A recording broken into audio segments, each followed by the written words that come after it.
What's up everyone, this is Sharon talking, welcome back to my channel. Today we'll be talking about the new announcement, Romancing Festival Arthur banner. Many people know this as Dune, because in JP he has a different name, but it's essentially just a saga banner with 3 characters from the Game Boy series. Well, we have Sharon and Borgin as well. These characters were not as strong in JP, only Arthur was just very powerful as a farmer, but now they were buffed in global like always, and now they are much better. I'll be giving a preview, but a full review will come tomorrow. So here we are on Reddit, and in a post by Hands43 we have the information about what changed, the buffs and the comparison to JP counterparts. Once again, thank you so much Hands43, this is very nice information.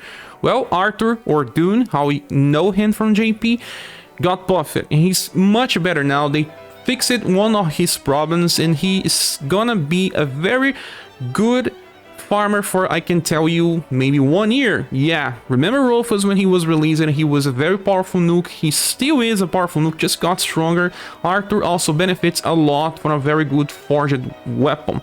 Well, for starts, we got the higher STR and dexterity. This guy is all about STR, dexterity, and agility. Status that he needs to be a good constant farmer. His agility is pretty high, and if you want to use Arthur on Amazon Raid X formation, he's gonna attack before the enemies all the time.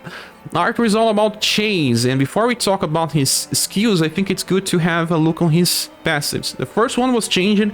In global, it's much better. In JP, he had a 25% chance to buff himself. Now it's a guarantee. He always got 15% buff to his STR every turn, and also 1 more BP, allowing him to get actually a 4 BP per turn. And then when he attacks every once in a wave, he gets this attack called Stas Ross activated. It's a C power attack with AoE damage and has blunt and heat. Well, it's level 1, so it's not as powerful as it can be when you're using it as an active skill, but still pretty nice since it activates once per wave. He tries to be a solo farmer in the game. Depending on the weakness of the enemies, he will be able to solo farm, but not exactly always. Then we also got a change to his passive number 3. Now it's fired up 6. So 30% increase in damage, chains all of his attacks once per wave, buffs his STR and recovers BP. Buffing STR is important on the current meta because weapons now give much more damage passive, so buffing status gives more value. Well, they also changed his skill number 3. He opens with the A power AoE slash attack that's now fast. It's only slash, so in this part, he does not beat Rick. Rick is a very strong farmer. He has an S power AoE opener with fire and slash. What Arthur does is opening with slash and then chasing with blunt and heat. That means that he actually hits for 3 different elements, but you can see that if the enemy is not weak to slash and you are only doing the blunt and heat part, well, the damage will be shared between the elements, and it's hard to take the full damage potential of Arthur when you think about this. It's just that even then, the damage is just too high when you consider the chase attack. And not for turn 1 actually. Turn 1, Rick can do exactly this, strong enough, but Arthur can keep high damage on turn 2 and on turn 3. On 3 waves especially, this guy rocks, while Rick will just be using his fire slash, where it has double element, but it's just 1 hit.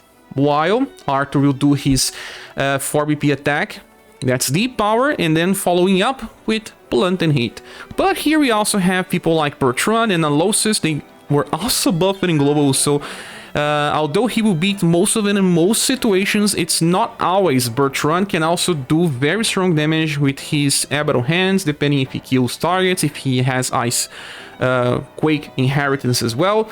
He can sometimes solo some stages, so there's competition. He's not the end all be all character, just one of the best.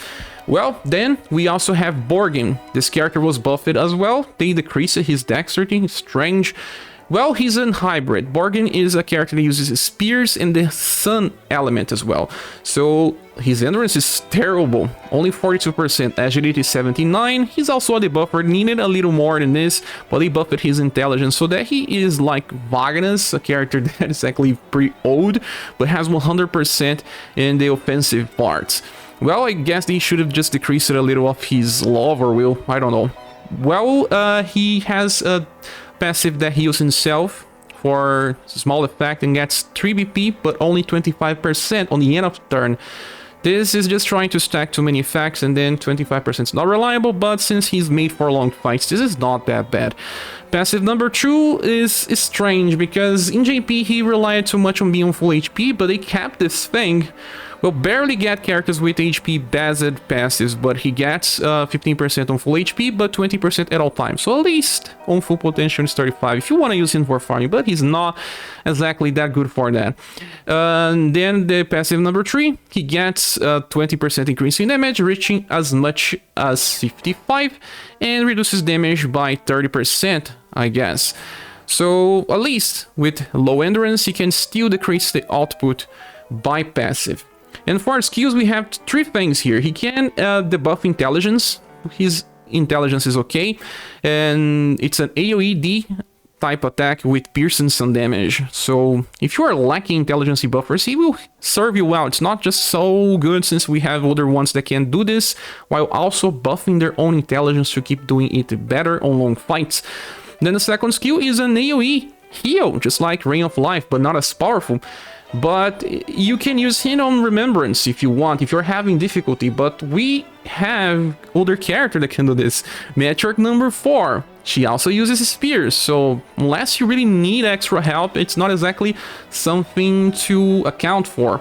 But if the fight is too hard and you need spear users, you can combo them together and they're just gonna work. Then skill number 3 goes for an 8 power AoE attack that deals Sun. This one is a spell. So yeah, you need hybrid physical for skill number 1 and hybrid spell for skill number 3.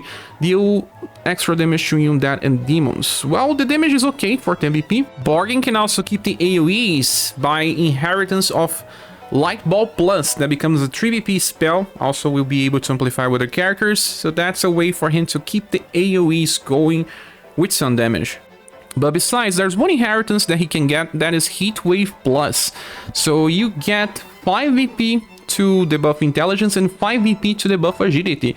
You may just skip altogether that AoE opener with a power if you don't want to use him for farming, and just debuff intelligence or agility in boss fights, and then recovers or revive when you need with this skill number 2. He just doesn't have very good single target options right now, but we'll see. Then there is Sharon. She was really buffed in Global, going from 98% STR to 110%, and her intelligence was also buffed. She was made to be used against the real Queen on Remembrance Battle, because they gave her a paralyzed chance, but more into that later. She starts with 13 VP, and has this passive when she gets attacked. There's a 37% chance to avoid the attack, so she evades totally, and counters with an attack that recovers 3 BP. She wants to get as much BP as possible because her skills are pretty costly. And then the passive number 3 is fired up 6, giving her 30% increase in damage on total only. Well, for skills, the first one is 0, so she uses this when she doesn't have BP available. And the second skill is the Sign of Power Creep. When we started the game, there were skills that could hit between 3 to 5 times, and they were costly. Remember Rock Bouquet? She costs 12 BP to use 3 to 5 hits. Now she can do this with 8. There's even the version of Genie that uses 13 BP to use that attack. Now only 8 for the same. Hits between 3 to 5 times, and even a chance to paralyze with each hit. This is nice because added effects are a bonus, but this was meant for Remembrance Battle against the real Queen, and there are 3 enemies when you want to paralyze, and she has a random chance because it's not a fixed target. You just have to restart till she applies the real Queen, and that will probably help you finish if you cannot finish the club challenge without paralyzing. So works when you need, but in other occasions 60% intelligence is not gonna be enough unless you are buffing your intelligence to the stratosphere in a fight. And it's nice that she hits so many times, the damage will be strong. And the last skill is a 13 BP AoE blunt and hit damage. That is actually kinda too costly, but it's similar to Rick as well. 13. This case is blunt and hit instead of slash and hit. She doesn't have a follow-up. What she actually gets is an inheritance from her S style that debuffs STR, but her intelligence is not that good, but you can just amplify the same skill for Genie in the future if you got the Perfector version. There is also Hana that can also debuff, so I don't know if she is just a good debuffer. Besides being able to paralyze the real queen, I guess that she will be very useful for the skill number 2. Well, she can use this twice in a row. Remember also Bullet Dance from the media. It's a 7 VP attack, you can use it twice with some of her styles. And it hits 3 times. This time you are hitting at least 3 times, but sometimes more, for overall the same damage. So an upgrade over 3 hits skills, but also not exactly a flawless character. With that said, I really like Arthur because I like some very specific farmers. He is a triple S farmer, but is still a farmer. Depending on the situations, I still recommend you to summon for Network banner that's ending, or Leon banner. You need Leon, but these characters here are interesting for some, may not be for most. Like if you don't have access to Mei Ling or to Princess White Rose, Borgin is very nice, and he also heals super fine while debuffing intelligence and also agility. Arthur already explained, a very powerful nuker for farming, and Sharon just brings utility for Remembrance Battle, while also being a strong single target farmer for 2 waves. This banner will receive a silver grade, even having a triple S style, because farmers are easier to skip, but still the value of this banner depends on what you are lacking right now. How are you faring on Remembrance Battles? Can you clear most stages? Do you need help in the club? Also, if you still need to summon for different units, maybe saving gems will be good for you. I can beat almost all stages on the highest difficulty. I can spare and summon for Arthur, for example. And I know many people will want to get him since he's from Game Boy Saga. A lot of people love these games, and it's not bad to summon here. It's just that only 3 styles means you still have a lot of chance of getting off banners, and these characters are not exactly the best thing ever. Just understand what they bring to you, and if that brings something good, you can summon for them. But that's my opinion. The full review is coming tomorrow, where I will be checking also their S styles to see if there's something else. But so far, that's it. Thanks so much for watching this video. Please subscribe if you haven't, and I hope to see you soon in the next video.